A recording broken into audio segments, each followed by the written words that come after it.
ચૈતરભાઈ, મહેશ વસાવા કોંગ્રેસમાં જઈ રહ્યા છે, આપ શું કહેશો? છોટુભાઈ વસાવાના પુત્ર મહેશભાઈ વસાવા બીટીપીના રાષ્ટ્રીય અધ્યક્ષ હતા, દેડિયાપાડાના ગત ટર્મના ધારાસભ્ય હતા. અમે પણ બીટીપી અને છોટુ દાદા સાથે કામ કર્યું છે. ત્યારે અગાઉ 2024ની લોકસભા હતી ત્યારે પૂરેપૂરી બીટીપી ભારતીય જનતા પાર્ટીમાં વિલીન થઈ હતી. બાદમાં હમણાં ટૂંક સમયમાં જ એમણે ભારતીય જનતા પાર્ટીમાંથી રાજીનામું આપ્યું છે અને હમણાં કોંગ્રેસમાં આજે વિધિવત રીતે જોડાયા છે. ત્યારે આ લોકશાહી છે, લોકશાહીમાં બધાને જ સ્વતંત્રતા છે.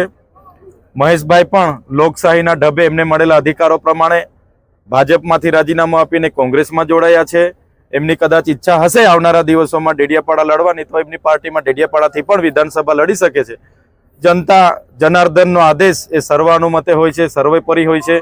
ત્યારે લોકશાહીમાં કોઈ પણ પાર્ટીમાં કોઈ પણ વ્યક્તિ જઈ શકે છે અને તે મંચ પરથી ચૂંટણીઓ લડી શકે છે.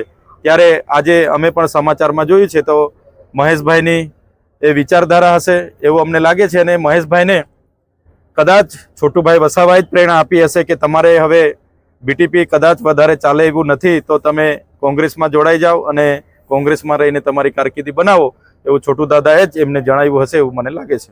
આમ આદમી પાર્ટીને કેટલું નુકસાન ને કેટલો ફાયદો? 2022માં હું જ્યારે ડેડિયાપાડા વિધાનસભામાં લડ્યો ત્યારે મહેશભાઈ ત્યાંના રનિંગ ધારાસભ્ય હતા. મેં 22માં વિધાનસભામાં બીટીપીમાંથી ટિકિટ માગી પણ મને નથી આપી અને આમ આદમી પાર્ટીમાં મારે જઈને લડવું પડ્યું. ત્યારે આમ આદમી પાર્ટીમાંથી તે વખતે હું લડ્યો અને બીટીપીના ઉમેદવાર પણ હતા, ભાજપ અને કોંગ્રેસના ઉમેદવાર પણ હતા. છતાં 1,03,334 મત મને મળ્યા હતા. બીટીપીના જે તે વખતના મહેશભાઈ ધારાસભ્ય હતા, છતાં એમના ઉમેદવાર તરીકે 3,100 મત એમને મળ્યા હતા. એટલે મહેશભાઈના કોંગ્રેસમાં જવાથી કોંગ્રેસ કદાચ મજબૂત થશે આ વિસ્તારોમાં.